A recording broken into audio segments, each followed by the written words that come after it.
Okay.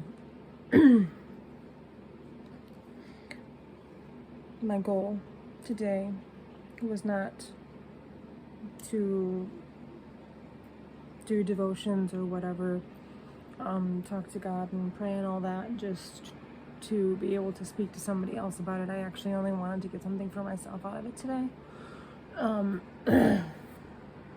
Bear with me, I'm sucking on a lozenge. But as soon as I read this, I knew it needed to be shared. So this is in God's 4 by Kyle Idleman. I am just finishing chapter 8. This is called Choosing Jesus. I'm just going to read this little thing. Page 148 and 149. Choosing Jesus. Jesus, my purpose. Idols are defeated not by being removed, but by being replaced.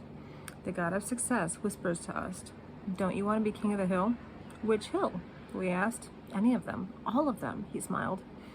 And we pursued a life of climbing, always climbing. Up hills, up corporate ladders, up lists, up food chains, up social registers. This God had never made his case for what he was offering.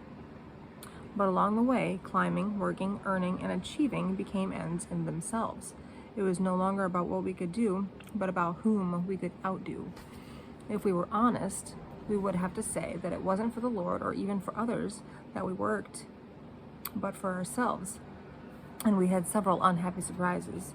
One was that we hurt people as we climbed over them or elbowed them down the hill. Another was that we were always weary from the effort, not to mention always weary of challengers to the throne. And the greatest surprise was that the top of the hill wasn't nearly as great as we thought it would be. The top of the hill ended up being pretty lonely and disappointing place. We wondered if we maybe had the wrong hill. And we discovered one last hill. But this hill already had a king, along with 3 crosses standing on it.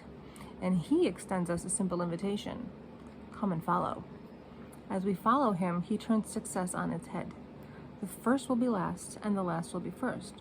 The greatest among you will be the servant of all. Consider others better than yourself. To find your life, you must lose it. So now, we still care about success, but we define it very differently. He has become our purpose. We live for serving him, for knowing him, for pleasing him. That's how we define success.